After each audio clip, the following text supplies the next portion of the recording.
ये जो आप मंदिर देख रहे हैं 1034 में इसका निर्माण राजा भोज ने किया था। 5000 विद्यार्थी यहाँ पर पढ़ा करते थे।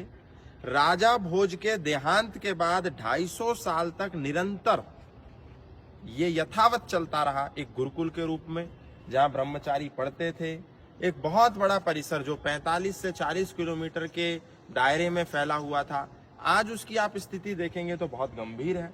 मैं आपको थोड़ा सा इसका दिग्दर्शन कराना चाहता हूँ कि कैसे हमारा जो भारतीय संस्कृति, जो गुरुकुल की परंपरा थी, यानी कि भारतीय धर्म, सनातन धर्म गुरुकुल की आधारशिला पर चलता था।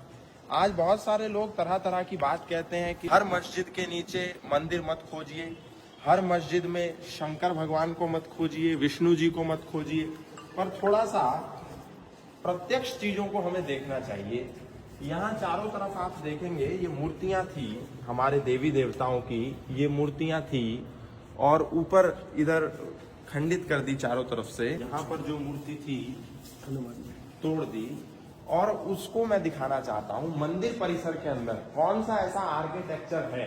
ऊपर दिखाएंगे ये आकृति, कौन सी ऐसी मस्जिद इस देश में है जिसमें ऐसी आकृति होती है। मैं पूछना चाहता हूँ जो सेक्युलर माइंडसेट के लोग भी हैं वो भी इसका जवाब दें।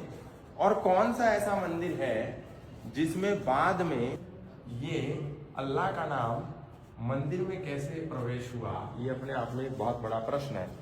और इधर खड़े होकर के ये हमारा मंदिर परिसर है, मंदिर है, हजारों वर्ष पुराना मंदिर है। इस स्थान पर खड़े होकर के एक काजी या जो भी उसको बोलते हैं, मौलाना है, मौलवी है, मुकर्रम है, सैयद है, वो यहाँ खड़े होकर के हर शुक्रवार को यहाँ जुमे की नमाज होती है। मतलब ये एक इतिहास की मैं आपको घटना, एक इंफॉर्मेशन है ये कि कैसे जो राजा भोज की स्थली है जिसमें 184 से अधिक खंबे हैं, कौन सी मस्जिद में इस तरीके की आकृति, इस तरह का आर्किटेक्चर होता है। कहीं सीरिया में है क्या, कहीं इराक में है, कहीं अफगानिस्तान में है, कहीं ईरान में है।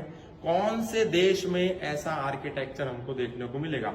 हमारे साथ आदरणीय शर्मा जी हैं, थोड़ा सा हमको बताएंगे। राजा भोज ने 84 यंत्रों की यहाँ पर सिद्धि की थी, तो 2 यंत्र यहाँ पर बचे हैं, जिसमें एक काल सर्प यंत्र जो अपनी जन्म कुंडली में पितृ सिरता है, तो 1000 वर्ष पुराना जी। ये शिलालेख लगे हैं जिनमें 17 शिलालेखों का उल्लेख है। सारे शिलालेखों को खंडित किया गया है और ये सारे अक्षर स्वर्ण अक्षर हैं।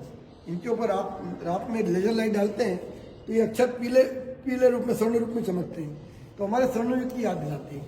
ये देखिए ऊपर मैं आपको दिखाना चाहता हूँ, कुछ लोगों ने बीच में जब उनके पास सत्ता आई तो जो हमारे खंबे थे जिसके ऊपर मंत्र लिखे हुए थे, श्लोक लिखे हुए थे, उसको कैसे प्लेन कर दिया। दिखाओ। ये पूरी इसको एक षड्यंत्र था, कैसे इसको साजिश रच करके मस्जिद में प्लेन करके परिवर्तित कर दिया जाए ताकि कोई भी प्रतिबिंब, कोई प्रतिचिन्ह यहाँ पर ना रह जाए। ये गणेश जी की जो प्रतिमा है, ये पूरी प्रतिमा को तोड़ दिया। कौन लोग थे जिन्होंने तोड़ा। 1305 में यहाँ मोहम्मद अलाउद्दीन खिलजी नाम का एक बर्बर जो लुटेरा आतंकवादी था, उसका भी पदार्पण हुआ और उसी के ग्रंथों में इसका सारा उल्लेख है। आश्चर्य की बात यह है कि इस पूरे परिसर को कब्र और मजारों ने और कब्रिस्तान ने पूर्ण रूप से घेर लिया है। ये आप देखेंगे सामने, तो ये एक पॉलीथीन में कवर कर दिया गया है जो ASI के सर्वे में कुछ स्ट्रक्चर्स निकले थे, उसको भी दिखाया। और इधर मैं आपको एक दृश्य और दिखाना चाहता हूँ, जो इसके परिसर के बाहर जो खुदाई हुई, तो उस खुदाई में क्या क्या निकला, उसके खंबे भी यहाँ पर लगे हुए हैं। ASI ने पूरा सर्वे किया, तो वहां आप देखिए, इधर दिखाइए, वो बाहर जो है खंबे आपको देखने को मिलेंगे जिसपे ASI ने ये जैसे एक खंबा है, फिर ये दूसरे खंबे हैं, ऐसे करके निकले हैं। और कई हजार प्रतिमाएं निकली हैं, 52 प्रतिमाएं एक दूसरे कमरे में रखी हुई हैं।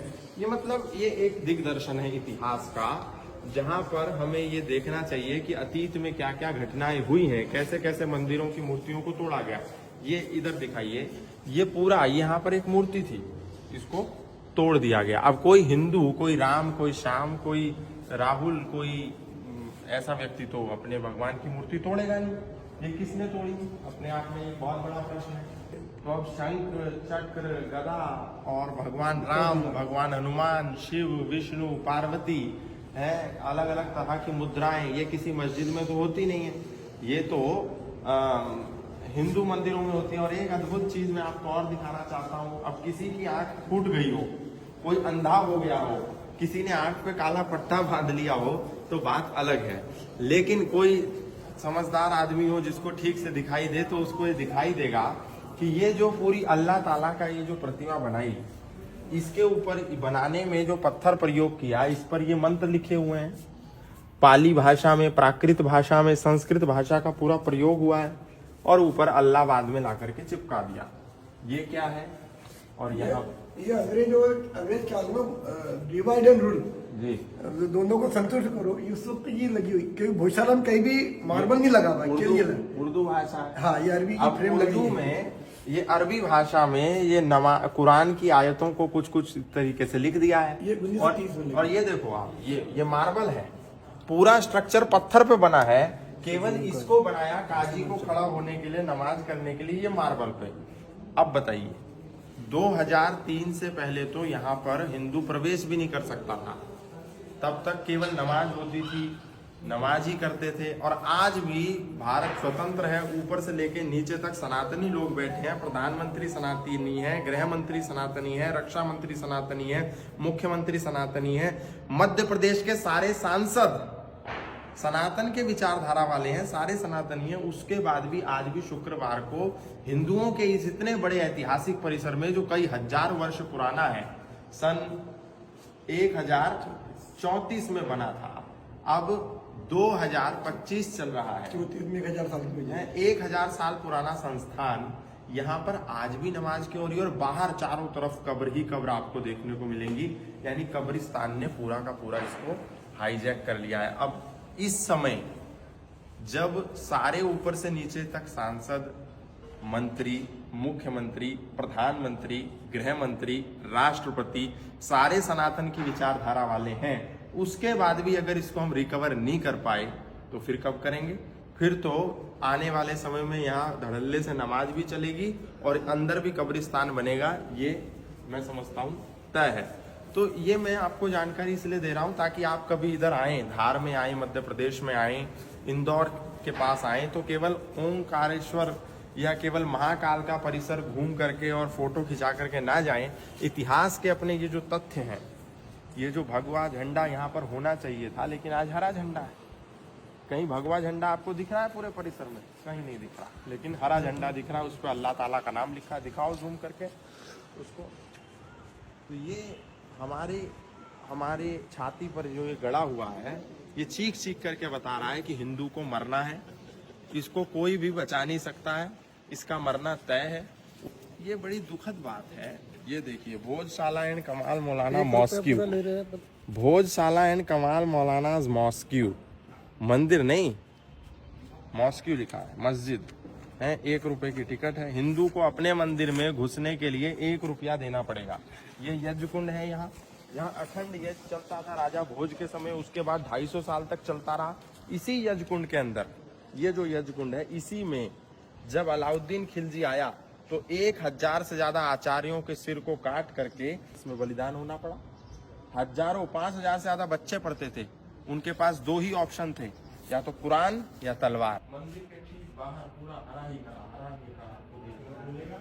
और सरकार भी देखो कितनी निकम्मी है। मैं तो बोलता हूँ सीधा है, हिंदुओं का खाते हो, हिंदू से वोट लेते हो, हिंदू के दम पे सरकार बनाते हो। हिंदुओं ने इतना बहुमत दे दिया कि 26 के 26 सांसद, पूरे देश में कहीं ऐसा नहीं हुआ कि 26 के पूरा प्रदेश ने सारे सांसद बना के भेज दिए। उसके बाद आप टिकट में लिख रहे हो, सरकारी टिकट है ना, सब 1 रुपए ले रहे हैं, 50 पैसे ले रहे हैं। हम तो एक ही जगह जा रहे हैं। 50 भी क्यों लेना चाहिए?